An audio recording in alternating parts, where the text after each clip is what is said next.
Yang kedua, salawat dan salam marilah selalu kita haturkan kepada qudwah hasanah kita Rasulullah Muhammad sallallahu alaihi wasallam fi qaulina Allahumma salli wa sallim ala sayyidina Muhammad wa ala ali sayyidina Muhammad.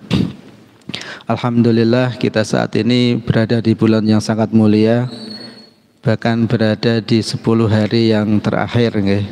Semoga kita betul-betul mendapatkan maghfirah dari Allah dan kita mendapatkan pahalanya Allah Subhanahu wa taala.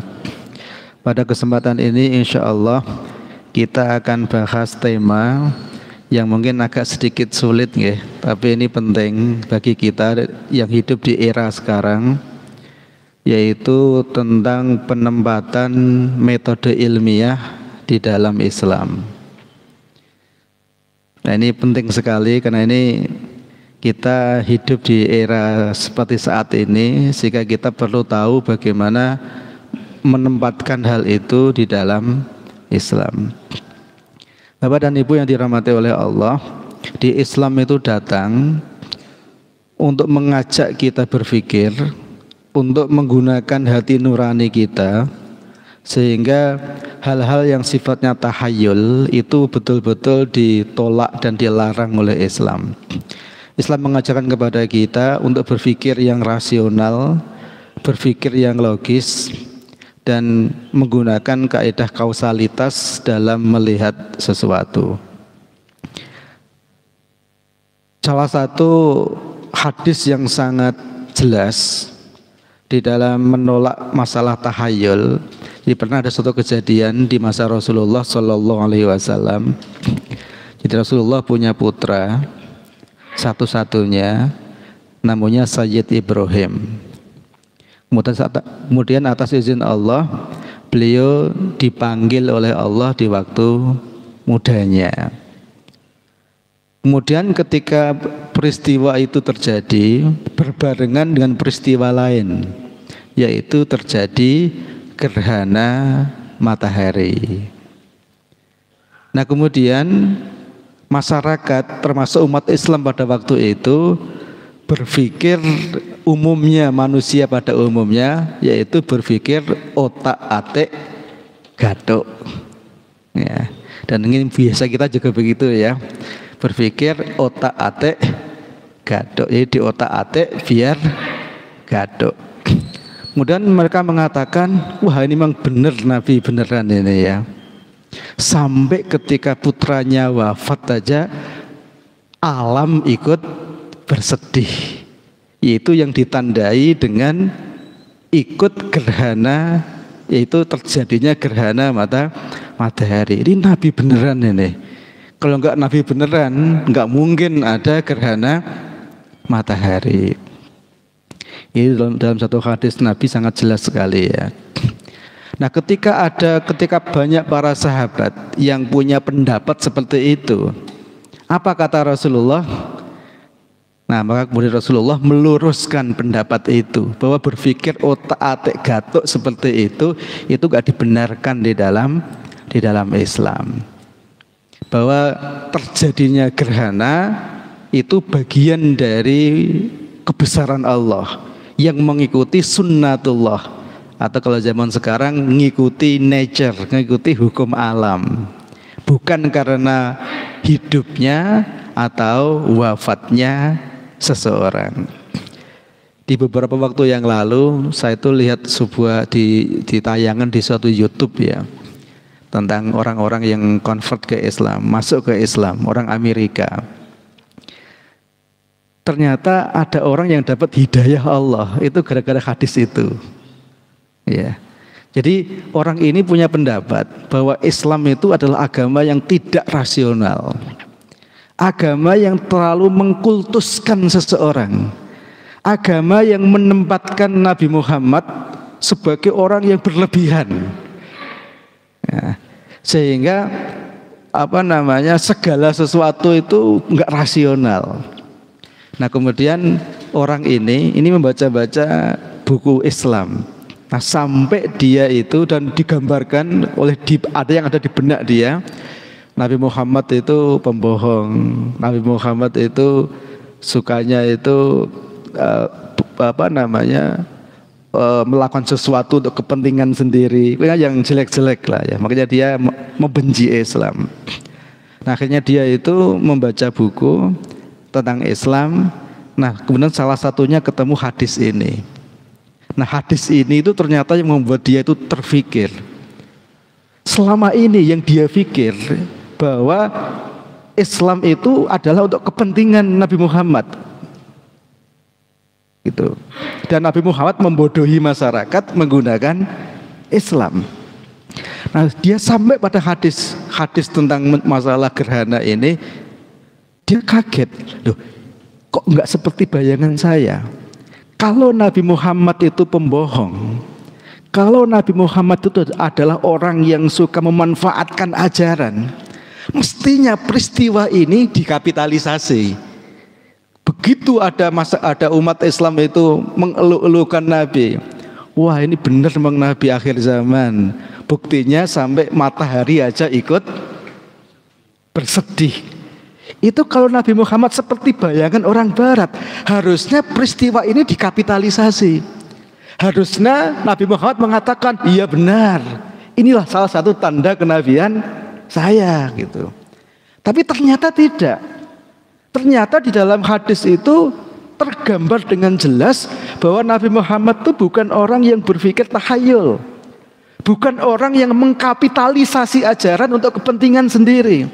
Bahkan Rasulullah mengatakan dengan sangat rasional menggambarkan kejadian itu. Beliau mengatakan, inna syamsa wal qamara la yankashifani li mauti ahadin wala li hayatihi, bahwa sesungguhnya matahari dan bulan itu adalah tanda-tanda ayatnya Allah. Dia tidak terjadi karena hidupnya atau wafatnya seseorang. Oleh karena itu, wa idza ra'aitumuhuma fasallu wad'ullaha hatta yakshifa ma bikum. Oleh karena itu, jika kalian melihat matahari, melihat gerhana, baik bulan atau matahari, fasallu, maka sholatlah, wad'u, dan berdoalah kepada Allah, hatta yakshifa bikum, sampai gerhana itu selesai. Nah, orang Amerika ini kaget. Kok luar biasa ajarannya ini. Justru ini adalah sesuatu yang sangat ilmiah, sesuatu yang sangat objektif, dan tampak nggak ada kepentingan di situ. Padahal ini sangat mungkin untuk dikapitalisasi sebetulnya, tapi ternyata tidak. Gitu. Jadi kenapa? Karena memang yang namanya gerhana itu adalah peristiwa alam yang tunduk kepada sunnatullah, tunduk kepada hukum-hukum alam. Karena bumi ini dikitari bulan, diputari bulan, bumi dan bulan mengitari matahari. Sehingga pada titik tertentu kadang-kadang ketiganya ini berada di satu garis. Bisa jadi matahari, bulan, bumi. Berarti sinar dari matahari terhalang bulan, jadilah gerhana matahari. Atau sebaliknya, matahari, bumi, bulan, sehingga sinar matahari nggak sampai bulan, terhalang oleh bumi, sehingga jika dilihat dari bumi, bulan itu kelihatan hilang. Itulah yang dinamakan dengan gerhana bulan, gitu. Karena ada di satu garis. Itu sunnatul, itu ajaran Islam. Jadi melarang kita untuk berpikir tahayul, berpikir otak atik gatuk. Nah, itu dilarang oleh Islam. Jadi kita berpikir yang rasional. Dan banyak sekali ajaran Islam yang melarang kita untuk berpikir yang tahayul, yang irasional, dan percaya kepada perdukunan, dilarang keras oleh Islam. Meskipun saat ini jadi praktek perdukunan itu luar biasa maraknya ya. Dan ternyata saya baru tahu praktek perdukunan itu enggak hanya di Indonesia ya. Bahkan di Amerika, di Jepang itu praktek perdukunan juga terjadi ya. Suatu saat saya punya teman itu profesor di Amerika, ada masalah. Dia tanya ke saya, "Nam, kamu tahu nggak dukun yang hebat itu?"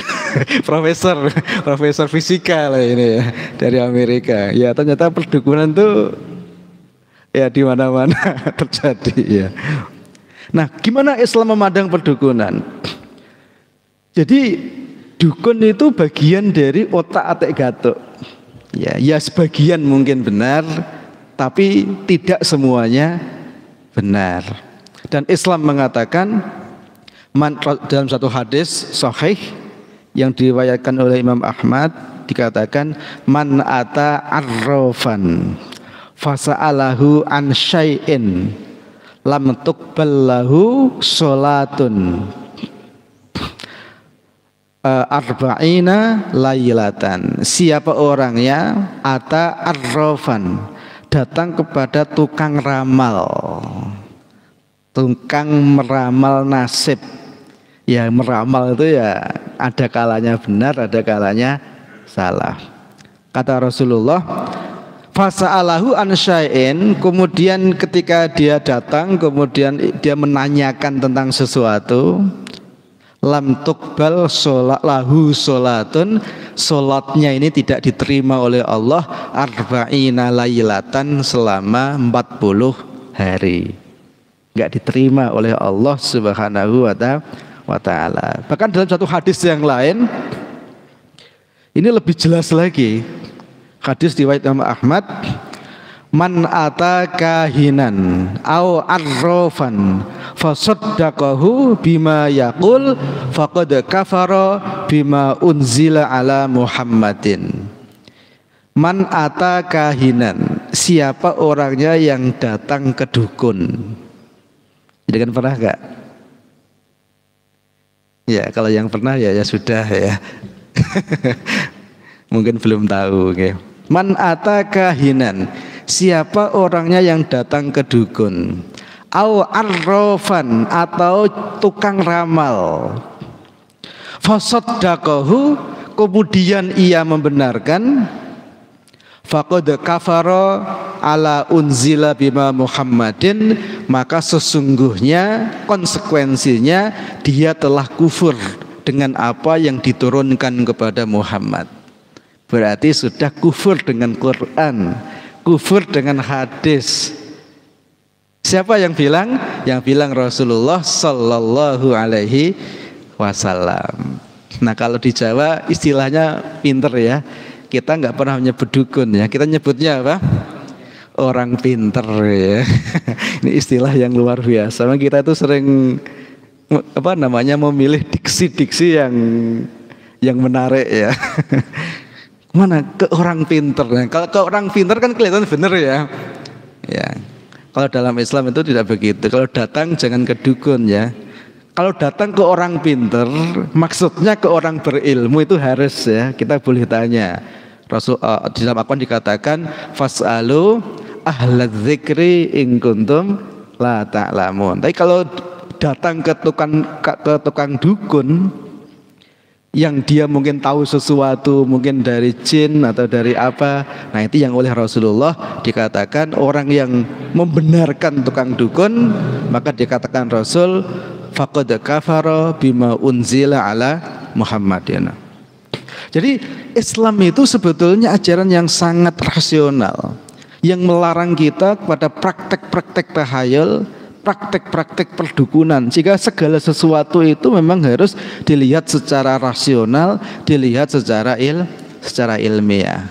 Jadi kalau itu peristiwa alam, jadi kembalikan kepada fenomena alam. Jadi tidak dengan otak-atik gatuk seperti itu. Ini penting untuk kita betul-betul kita pahami. Namun demikian, berarti meskipun segala sesuatu itu harus kita kembalikan kepada metode ilmiah, tapi harus betul-betul kita pahami bahwa memang tidak semua fenomena alam, tidak semua fenomena kejadian di alam ini itu harus didekati dengan metode ilmiah. Adalah keliru besar kalau seandainya segala sesuatu itu harus didekati dengan metode ilmiah. Ini penting karena zaman sekarang itu terjadi polarisasi.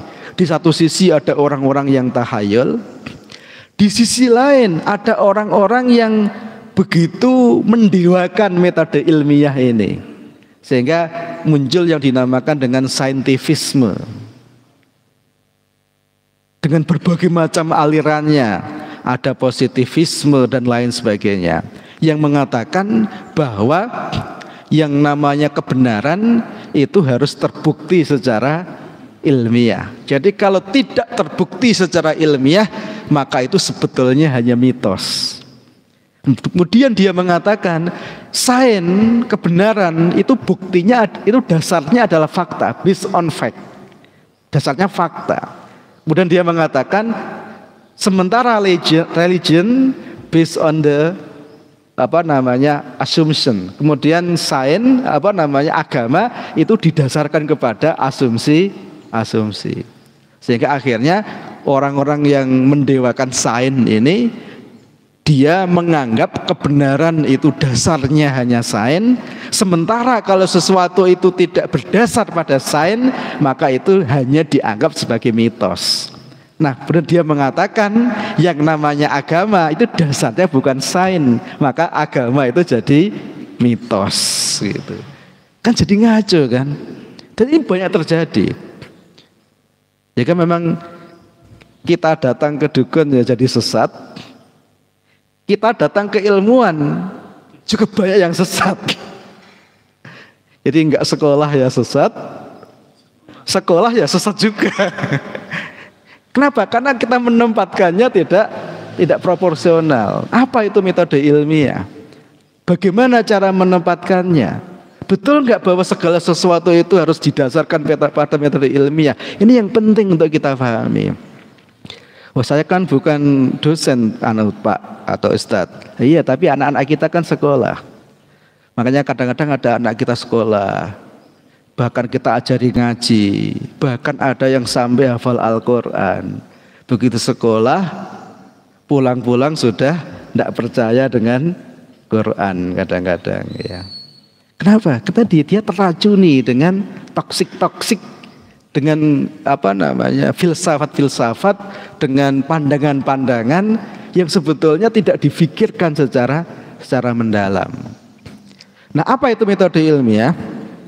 Metode ilmiah itu kalau definisi dalam bahasa Arabnya ya, itu adalah manhajun muayyanun fil bahsi yasluku lil wusuli ila ma'rifati haqiqati syai'i alladzi yubhasu anhu an tariqi ijra'i tajarubin ala syai'i wala takunu illa fil bahsil mawadi al makhsusati. Jadi metode ilmiah itu adalah sebuah metode untuk sampai kepada hakikat tentang sesuatu yang dibahas dengan cara melakukan eksperimen ilmiah. Jadi suatu kondisi yang mau diteliti itu diisolasi, kemudian setelah itu dilihat dengan mendalam, setelah itu kemudian diambil kesimpulan, dan pengambilan kesimpulan itu harus diupayakan terlepas dari berbagai macam opini-opini yang berkembang. Nah, metode itu dinamakan dengan metode ilmiah. Ya, misalnya ada orang ingin mengetahui suatu obat.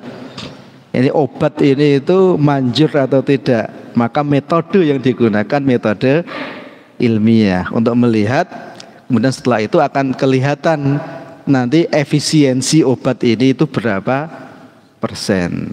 Jadi yang berhasil berapa persen, yang gagal berapa persen. Maka nanti kelihatan, oh ini efisiensinya sampai 90%. Oh ini efisiensinya hanya 70%. Nah itu metode ilmiah. Paham ya? Nah, metode ilmiah ini benar enggak? Metode ilmiah ini sebetulnya sesuatu yang benar. Dan memang kita itu ketika melihat sesuatu harus dengan metode ilmiah. Tapi ada batasannya enggak? Ada. Batasan metode ilmiah itu hanya berlaku pada benda-benda fisikal, pada benda-benda yang sifatnya fisik, yang bisa dikondisikan di dalam laboratorium. laboratorium yang bisa dilakukan, dikondisikan dengan metode ilmiah. Sehingga kalau misalnya seperti orang fisika, orang kimia, orang biologi, orang kedokteran dan lain sebagainya, metode yang dipakai ya memang harus pakai metode ilmiah. Tidak boleh kita itu ngomong fisika dasarnya itu saya bermimpi gitu, ya tidak boleh. Ya, karena banyak fakta yang betul-betul terjadi dengan berbagai macam pendapat masyarakat ternyata memang terbukti salah secara ilmiah. Ada yang seperti itu. Contoh misalnya begini, okay. Saya contohkan dulu ini, okay. Saya kan kalau jatuhin ini, okay, ini pen, okay. Pen saya jatuhin. Terus yang ini apa ini? Masker saya jatuhin. Kira-kira nanti dia jatuh sampai di bawah cepat mana? Duluan mana? Duluan pulpen ya. Nah kalau saya bilang sebetulnya ketika dia jatuh itu sampai di sini itu kecepatannya sama, waktunya sama. Percaya nggak? Percaya nggak? Jadi selama ribu-ribu tahun orang itu percaya bahwa kalau ini saya jatuhin, pasti dia akan jatuh dengan kecepatan yang berbeda dan waktu yang berbeda. Tapi kemudian Newton mengatakan sebetulnya pendapat itu keliru. Sebetulnya kalau ini benda saya jatuhin, dia akan jatuh dengan kecepatan yang sama dalam waktu yang sama. Oh nggak mungkin, masyarakat kan mendebat kan, nggak mungkin. Faktanya itu berbeda. Dia mengatakan sebetulnya bumi ini punya gravitasi, punya gaya tarik, punya gaya. Kalau dia punya gaya, maka benda ketika ditarik punya percepatan. Kalau bahasa Inggrisnya acceleration, punya akselerasi. Nah akselerasi, karena bumi ini sama, maka akselerasinya sama, yaitu besarnya itu 10 meter per detik kuadrat itu percepatannya. Sehingga benda apapun dia akan ketarik dan percepatan yang sama. Tapi kenapa kok ini lebih cepat, ini lebih lambat? Karena sebetulnya selain ada gravitasi, itu ada udara, ada gesekan. Nah gesekan ini itu gesekannya lebih kecil, ini gesekannya lebih besar. Nah gesekan inilah yang membuat ini gesekannya kecil sehingga lebih cepat, ini gesekannya besar sehingga dia lama.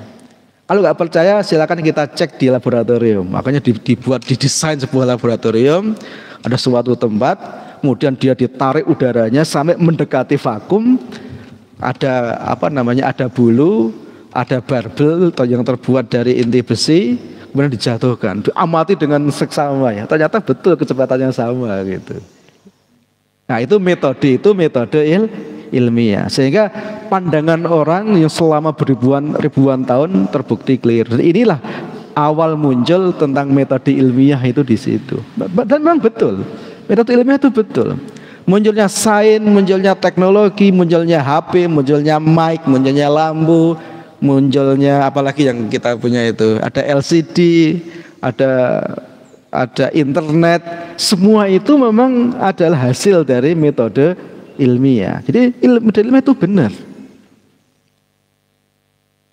ketika dia diterapkan pada fakta-fakta ilmiah yang seperti itu. Tapi, nah ini yang tapinya ini yang sangat penting ya. Jadi alam ini isinya itu bukan hal-hal yang sifatnya fisik saja. Ada banyak hal yang sebetulnya sifatnya itu non fisik. Dan sesuatu yang sifatnya non fisik ini nggak bisa didekati pakai metode ilmiah. Contoh misalnya nyawa. Nyawa itu ada nggak? Ada nggak? Ada. Betul ada. Ada betul nggak? Ada. Nah, orang-orang saintis mengatakan sesuatu itu dikatakan ada jika dia bisa dikuantifikasi, atau dalam bahasa sederhananya sesuatu dikatakan ada jika dia itu bisa diukur. Makanya saintis itu nggak percaya Tuhan. Kebanyakan ya. Kenapa? Karena Tuhan itu nggak bisa diukur. Oke, sekarang kita permudah permasalahannya. Nyawa aja dulu ya. Nyawa itu ada nggak? Bisa diukur nggak? Coba kalau saya tanya, nyawa itu beratnya berapa? Nyawa itu masanya berapa? Ini bahasa-bahasa ilmiah ya. Nyawa itu panjang gelombangnya berapa? Nyawa itu pH-nya berapa? Nyawa itu muatannya apa? Nyawa itu volumenya berapa?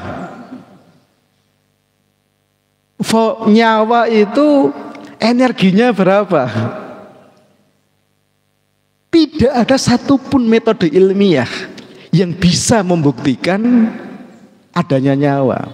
Terus pertanyaannya, terus nyawa itu ada atau tidak sebetulnya? Faktanya ada. Kita bisa lihat orang yang masih hidup dan orang yang sudah tidak bernyawa. Tapi kita nggak bisa melakukan pengukuran metode ilmiah. Artinya apa? Sebetulnya orang yang mengatakan bahwa sesuatu dikatakan ada, jika dia itu bisa diukur dengan metode ilmiah, sebetulnya itu adalah mitos tersendiri sebetulnya. Itu mitos sebetulnya. Jadi memang di ilmu pengetahuan itu juga dipenuhi dengan mitos. Dan orang-orang ketika belajar sains menjadi ateis. Kenapa? Karena dia itu sebetulnya terjebak pada mitos-mitos itu. Ini yang banyak tidak disadari oleh para orang-orang yang belajar ilmu pengetahuan. Makanya kemarin ada bedah buku yang cukup menarik ya. Saya termasuk yang disuruh membedah.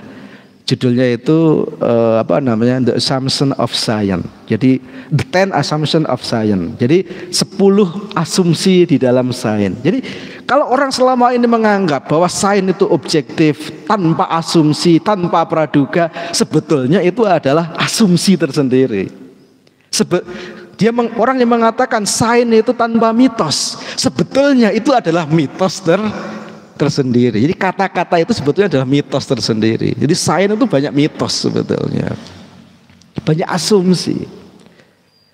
Tadi orang yang mengatakan bahwa kebenaran itu harus positivism, itu adalah mitos. Karena banyak hal yang sebetulnya betul-betul ada, tapi nggak bisa diukur dengan ukuran-ukuran ilmiah, itu nggak ada. Nyawa itu contoh yang paling nyata itu.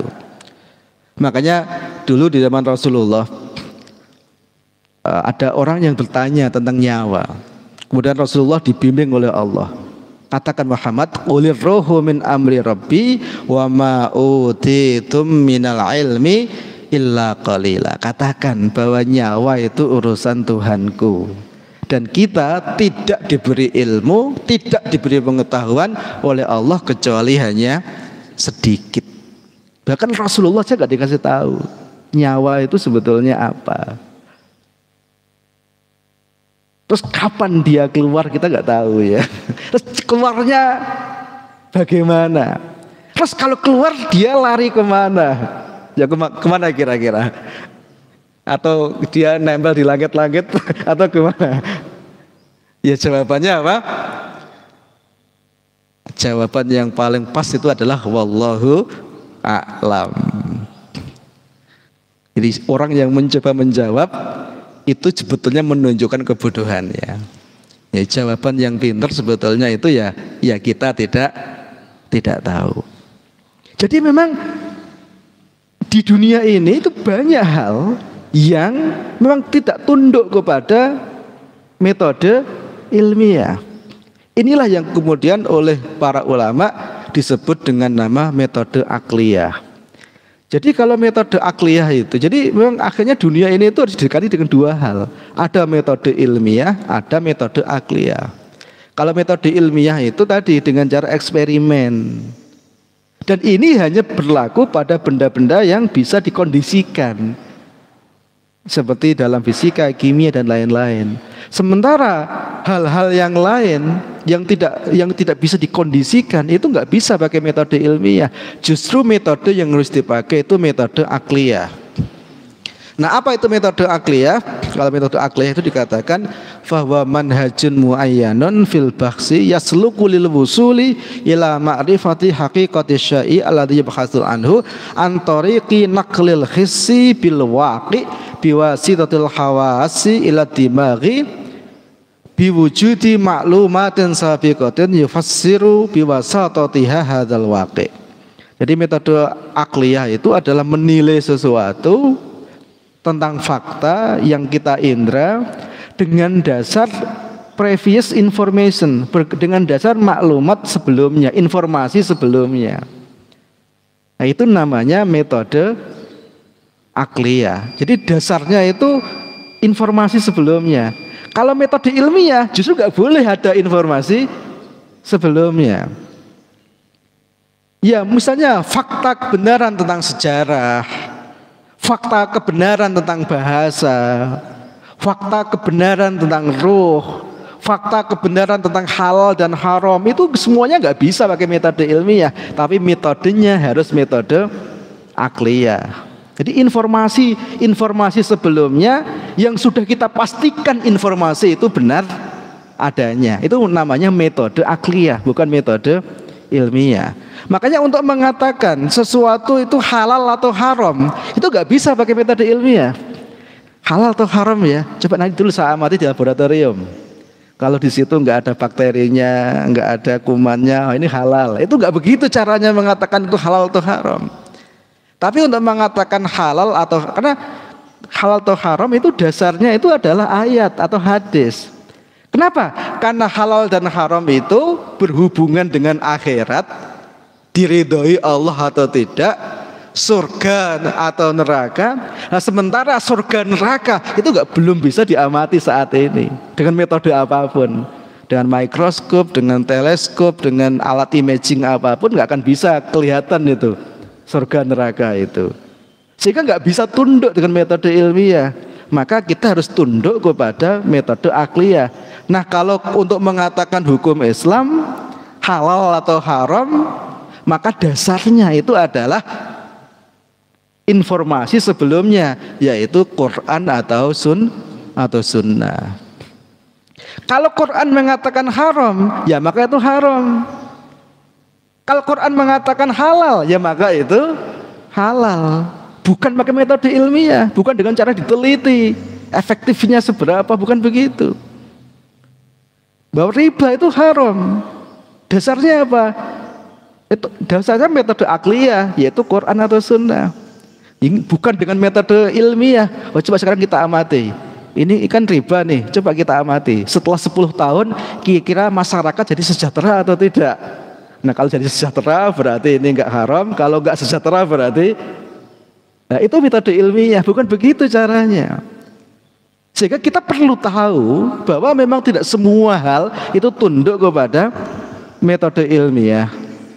Ada hal-hal yang dia itu tunduk kepada metode akliyah gitu. Jadi sebetulnya Islam itu tidak menentang metode ilmiah.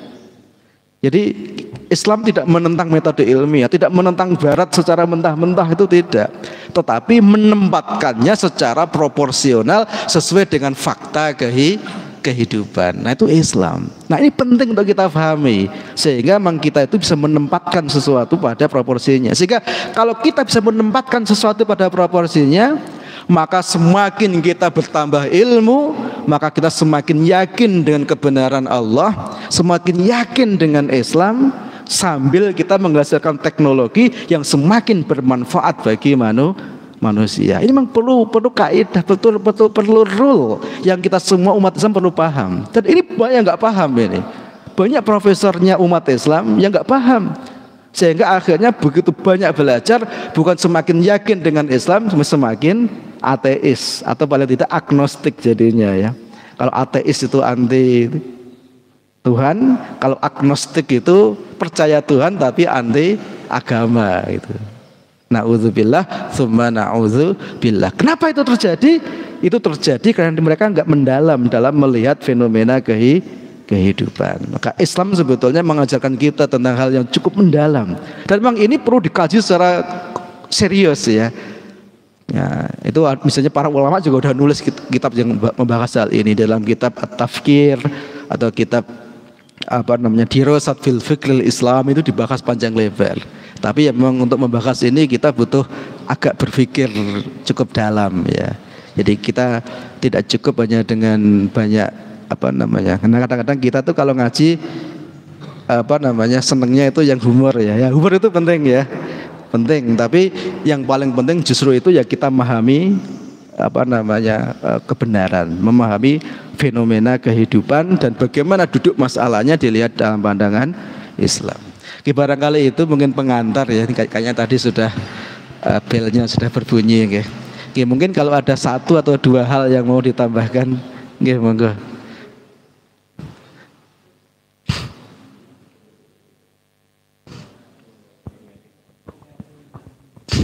Assalamualaikum warahmatullahi wabarakatuh. Waalaikumsalam warahmatullahi wabarakatuh. Ustadz Khairul Anam yang dirahmati Allah Subhanahu wa taala. Masya Allah, tausiah kali ini betul-betul ilmiah tingkat tinggi lah.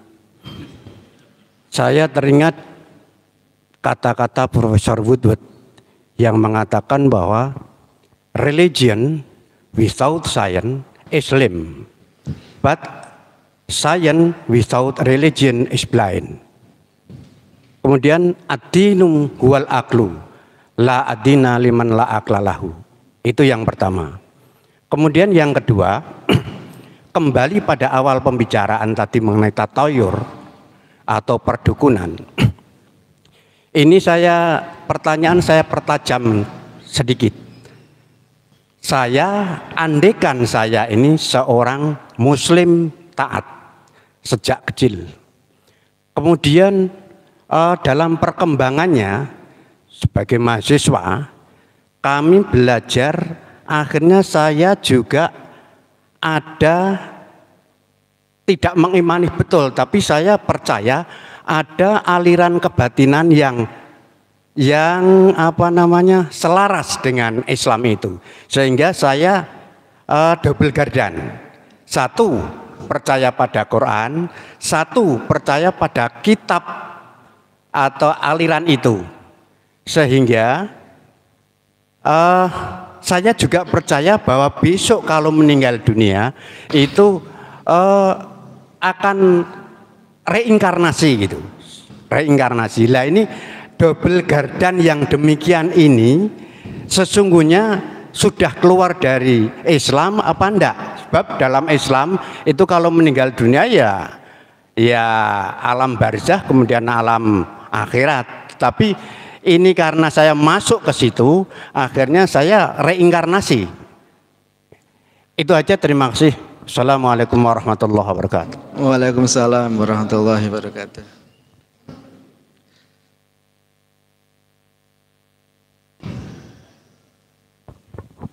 Assalamualaikum warahmatullahi wabarakatuh.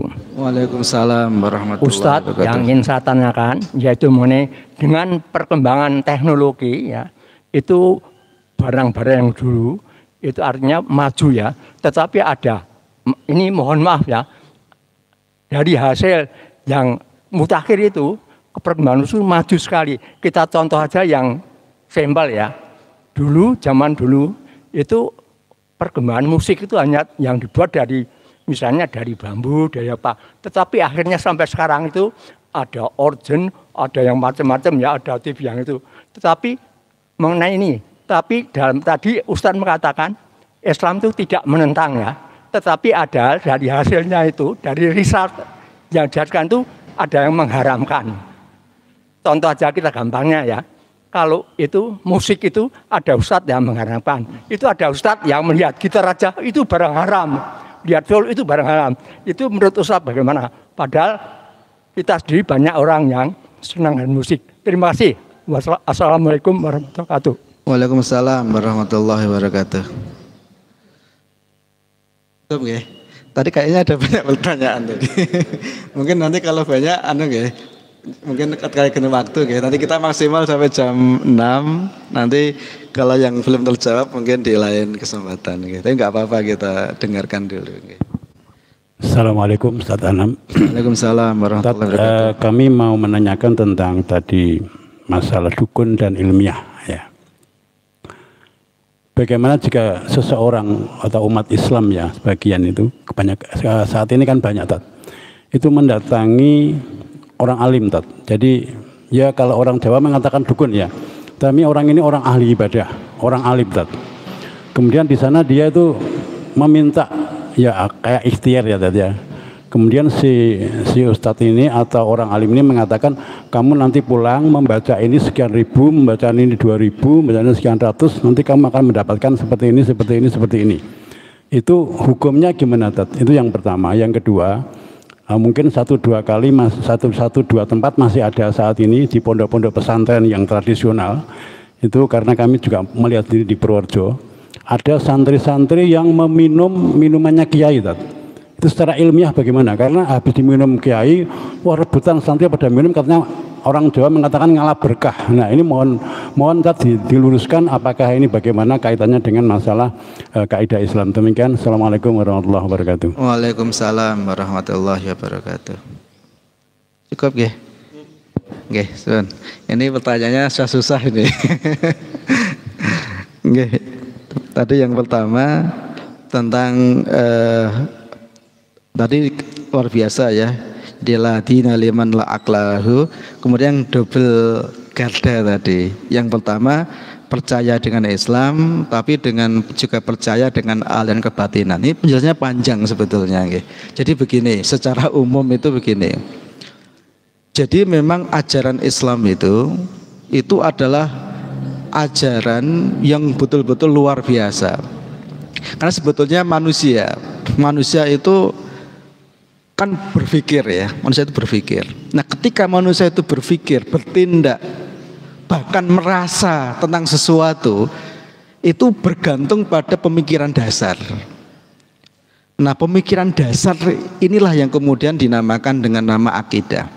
Jadi dalam hidup ini kan kita perlu tahu, kita ini hidup ini harus ngerjain apa sih? Kita harus ngapain di dalam hidup ini? Nah pertanyaan kita harus ngapain itu bergantung pada pertanyaan bawahnya. Sebetulnya hidup ini tujuannya untuk apa? Nah ketika kita bertanya hidup ini untuk apa, itu bergantung pada pertanyaan yang lebih dasar lagi. Hidup ini sebetulnya mau kemana? Nah jawaban dari pertanyaan ini bergantung pada pertanyaan lebih dasar lagi. Hidup ini sebetulnya dari mana? Nah pertanyaan hidup ini dari mana, hidup ini mau kemana, hidup ini sebetulnya untuk apa. Nah pertanyaan-pertanyaan dasar inilah yang sebetulnya dinamakan dengan nama Uqdatul Kubro. Jadi problem pertanyaan yang paling fundamental yang dimiliki manusia, namanya Uqdatul Kubro. Nah jawaban dari Uqdatul Kubro ini sering dinamakan dengan nama akidah. Jadi akidah itu sebetulnya adalah jawaban dari pertanyaan hidup dari mana, hidup mau kemana, dan hidup ini untuk apa. Nah kalau kita sudah bisa menjawab ini, maka kita jadi tahu hidup ini harus bagaimana. Nah hidup ini yang pertanyaan dasar itu dinamakan dengan akidah. Nah kalau hidup harus bagaimana itu namanya syariah. Gitu ya. Nah akidah ini secara umum ada yang benar, ada yang salah. Yang namanya jawaban itu kan ada jawaban yang benar, ada jawaban yang salah. Nah jawaban yang benar itu harus memenuhi 3 kriteria. Yang pertama dia harus memuaskan akal. Yang kedua dia harus sesuai dengan fitrah manusia. Dan yang ketiga dia harus membuat hati manusia itu tenang. 3 ini harus terpenuhi. Kalau enggak ada kemungkinan jawaban kita tentang kehidupan itu salah. Gitu. Nah kemudian manusia diberikan oleh Allah itu 2 hal yang paling fundamental, yaitu akal dan nurani. Nah ini yang harus kita gunakan. Tapi harus dibimbing oleh wahyu. Nah kalau orang itu hanya menggunakan nurani, nurani itu memang mendorong orang untuk mencari hakikat kehidupan. Hidup ini janjane apa? Itu nurani, mendorong orang untuk mencari kebenaran, untuk mencari Tuhan. Itu nurani. Tapi jika nurani ini dibiarkan berjalan sendiri, akhirnya nurani ini banyak membuat fantasi-fantasi. Termasuk akal juga. Akal jika berjalan sendiri, akal juga akan membuat fantasi-fantasi. Maka kemudian disinilah penting ada wahyu. Jadi akhirnya apa? Akal dan nurani kita harus dibimbing oleh wahyu, sehingga akhirnya kita betul-betul menemukan hakikat kehidupan. Kalau kita hanya ngikuti nurani, hanya ngikuti akal, tadi banyak fantasi. Nah, yang tadi disampaikan berbagai macam aliran tadi, itu sebetulnya dasarnya itu hanya nurani saja. Nah, Islam sebetulnya membenarkan nurani selama dia dibimbing oleh wahyu. Kalau enggak, maka jadinya fantasi-fantasi.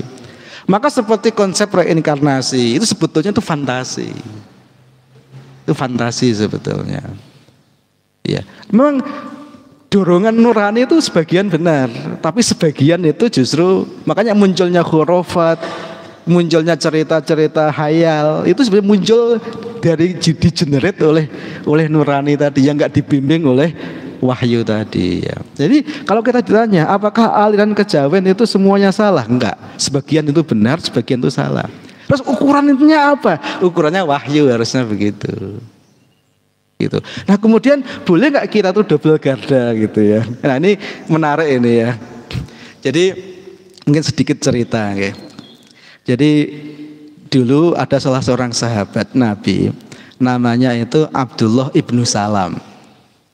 Abdullah ibnu Salam ini sebelum dia masuk Islam, dia itu adalah ahbar, minal ahbar, termasuk tokoh agama Yahudi.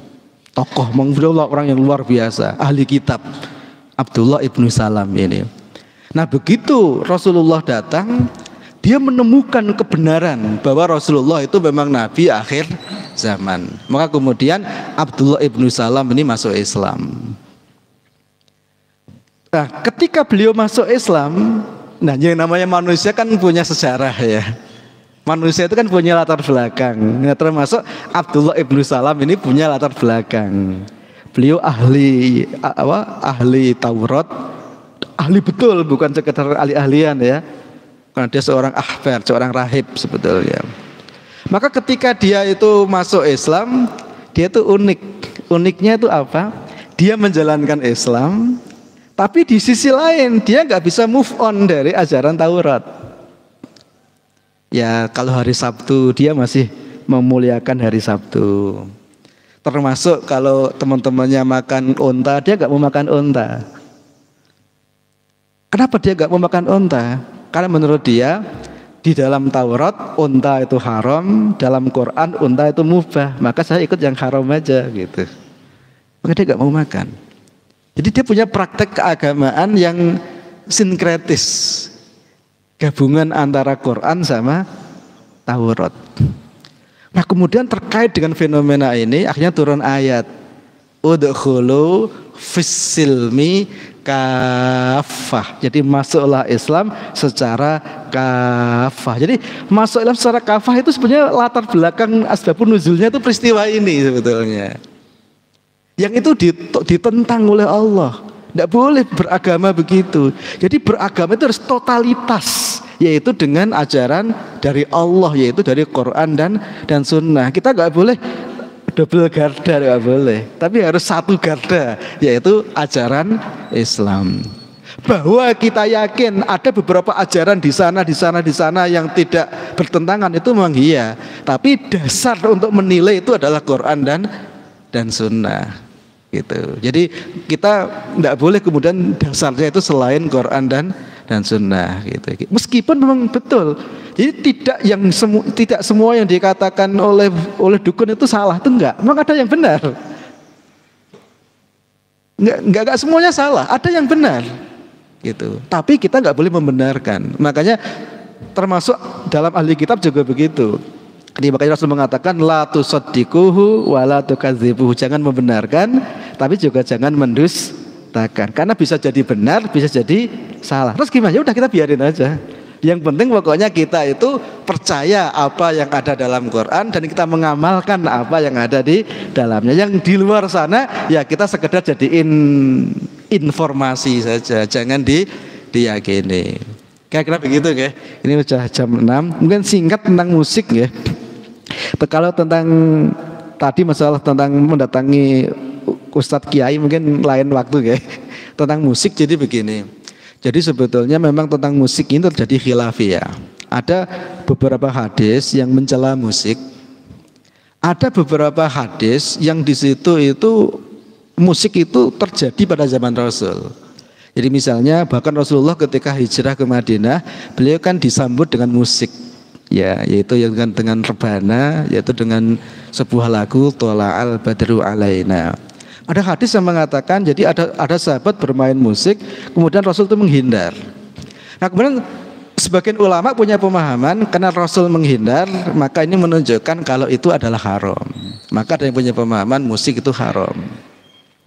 Kemudian ada ulama lain yang punya pemahaman berbeda dengan kaidah usul fikih. Begini, memang hadisnya sama, tapi cara memahami beda gitu. Yang memahami beda begini. Ada hadis yang mengatakan Rasul itu menghindar ketika ada sahabat yang menggunakan musik. Justru ulama ini mengatakan kalau musik itu nggak haram. Kenapa? Kalau sampai musik itu haram, nggak mungkin Rasul itu membiarkan.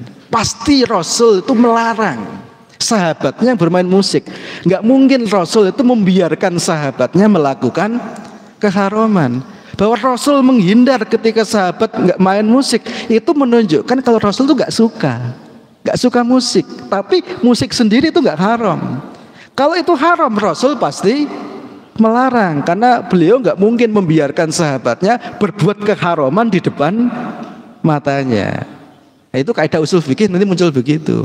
Jadi memang ada banyak hal yang Rasul tuh nggak suka, tapi itu dia tidak haram. Itulah yang kemudian oleh sebagian ulama dikatakan bahwa itu hukumnya makruh gitu. Maka kalau saya lebih condong pemahaman yang kedua. Di selama musik itu tidak haram, selama tidak mengantarkan kepada keharaman. Tapi kalau mengantarkan kepada keharaman yang membuat kita lupa dengan Allah, yang membuat kita lupa dengan kewajiban kita, yaitu haram. Tapi kalau ada musik, yang dengan musik itu kita semakin dekat dengan Allah, semakin meresapi sesuatu, ya misalnya dengan rebana atau dengan lagu-lagu Islami yang kita semakin dekat dengan Allah. Nah itu saya kira itu kalau menurut pemahaman saya itu tidak haram gitu. Meskipun tadi ya memang ada perbedaan pendapat dalam masalah ini. Oke, barangkali itu yang bisa saya sampaikan. Ini sudah jam 6, saya mohon maaf atas mungkin nanti yang terakhir tentang mendatangi tentang Kiai Ustadz mungkin butuh pembahasan yang agak panjang ya. Tapi yang jelas memang tadi ini singkat aja. Jadi ada perintah untuk mendatangi ahli zikir, tapi ada larangan untuk mendatangi juru tebak, juru ramal. Nah, apa bedanya ahli zikir dengan juru ramal? Nah, kita bahas di pertemuan berikutnya insyaallah. Ya semoga ada manfaatnya. Barakallahu li wa lakum wa nafa'ani wa iyyakum bima fihi minal ayati wa dzikril hakim. Innahu huwas samiul alim. Wassalamualaikum warahmatullahi wabarakatuh.